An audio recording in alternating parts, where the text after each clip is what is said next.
Scott Jennings challenged Ana Navarro live on CNN. It's been reported. He told it doesn't matter what he was. After she defended Joe Biden's mental sharpness as opposed to what was seen recently on The View.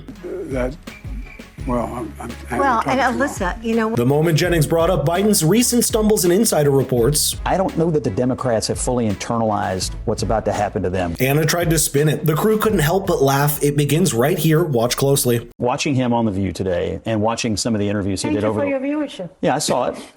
It's rare for me, but I did watch it. You like Ana. That's what it is. I will just say, watching him over the last few days reminded me that a whole bunch of people were telling us with a straight face that this man was capable of serving another 4 years as president. And that these appearances, coupled with what I understand is going to be the equivalent of a nuclear bomb dropped on the Democratic Party when Jake Tapper and Alex Thompson's book come out next week, I don't know that the Democrats have fully internalized what's about to happen to them. Between what he looks like today and what they're about to report, get ready. Now, what's being pointed out here is that a whole chunk of the Democrat supporters are either in deep denial or refusing to face the truth. Scott's not being theatrical. He's reacting to what everyone saw. Biden's recent public appearances are not reassuring, but alarming. And when Jennings calls the upcoming book from Jake Tapper and Alex Thompson a nuclear bomb, that is not hyperbole. It speaks to how deep the rock goes and how out of touch the party is with what voters saw playing out on screen. The real concern isn't just Biden's state, it's that the people around him seem too afraid to admit it. You said that he told Kamala Harris that she could not have any distance from him. It's been reported. He told it doesn't her matter what he blank. was. He told her point blank, no daylight, kid, no daylight. Because reporting can never be wrong? Are you attacking the journalism around it? You think reporting can never be wrong? If you want to be anti-journalism, you come on here and you attack reporting every night. I do not. We actually asked him the question There's critical directly. reporting about this guy, and he told her point blank, no daylight. We asked him directly today. Right. Did you tell her that? You think he's ever told a lie? I don't think he tells many lies. Cognitive decline, I can tell you that much. I don't think he tells many lies. I don't think he's done a Come on. Wait.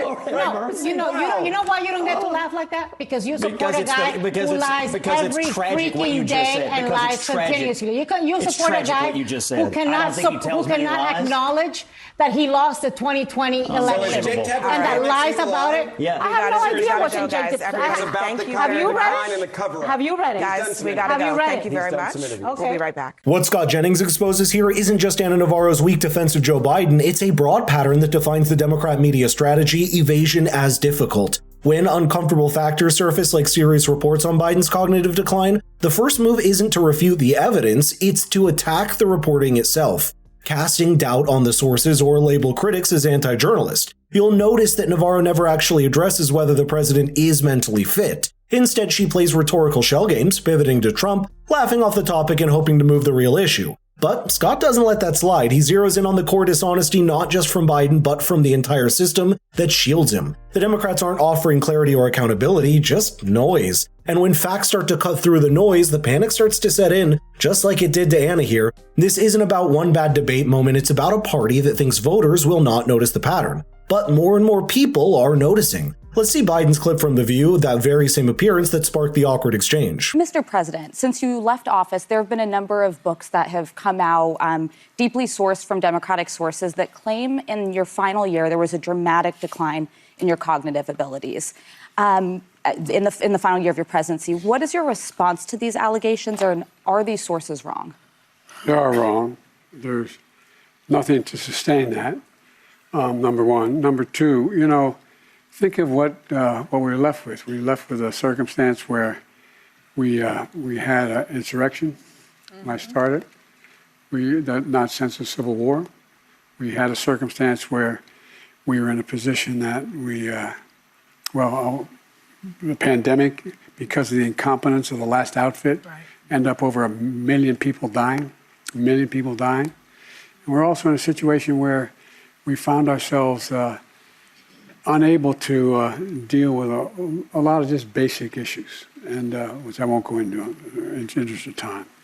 And so we went to work, and we got it done. And one of the things and Alyssa, one of the things I think is that the people who wrote those books were not in the White House with us, and they didn't see how hard Joe worked every single day. The question was simple. Are the reports about your mental decline false? But what followed wasn't a clear denial. It was a confused, rambling response, short on clarity and long on deflection. And Joe Biden stepping in mid-interview to rescue Joe further proves the point. Whether you like Biden or not, if the person being questioned can't answer for themselves, that is a problem, especially when the topic is mental sharpness. And let's be honest, saying the book authors weren't in the White House does not hold up. There aren't random rumors that are deeply sourced claims from party insiders. And when you need your spouse to defend your cognitive health on national TV, the optics aren't working in your favor. If you've watched this far, please give a quick like and tap the subscribe button. It means the world. Now, let's assume we agree with Jill's claim, but how would she defend what we saw during the presidential debate? Before we get to some of the reactions, let's give you the unfortunate reminders as to why last night's debate has Democrats in a state of hysteria. Healthcare system, making sure that we're able to make every single solitary person eligible for what I've been able to do with the COVID. With dealing with everything we have to do with. Look, if we finally beat Medicare, and I'm going to continue to move until we get the total ban on the total initiative relative to what we're going to do with more Border Patrol and more asylum officers. President Trump?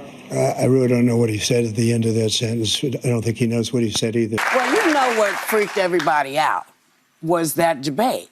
Yep. It wasn't a great night. It was a bad night. Terrible night. And everybody lost their mind. Yep, even The View had to admit that this cognitive ability was on display live for national television. For months, any talk about Biden's decline was brushed off as right-wing propaganda. But now even his loudest defenders are forced to openly admit it. The truth is that someone like Biden is known to be very expressive, but that was one of the most incoherent performances in presidential history. Biden didn't just lose the crowd, he lost the sentence halfway through it. It was painful to watch. Sentences collapsed into themselves, words repeated, paused, restarted, and eventually abandoned midstream. At this moment, we all realized what party insiders were trying to hide and what panic spread across the Democrat base like wildfire. And to dispute the claim that Biden doesn't tell many lies, let's see one that he told since 1987. When I marched in the civil rights movement, I did not march with a 12-point program. I marched with tens of thousands of others to change attitudes. And the New York Times reports, quote, more than once, advisors had gently reminded Mr. Biden of the problem with this formulation. He had not actually marched during the civil rights movement, and more than once, Mr. Biden assured them that he understood, kept telling the story anyway. That is really, really weird. You will agree that inventing participation in the civil rights movement is the height of it. So when Anna says he doesn't lie, the only real question is, who's lying now? Because if this is what not lying looks like, then we've officially redefined the word to something else. Look, that's why the truth in the media is collapsing and people are tuning out the noise and looking for truth elsewhere, because the American people are not stupid. They know when they are being played. That's all for me from this video, so don't forget to like, share, and subscribe. I've got more truth coming your way.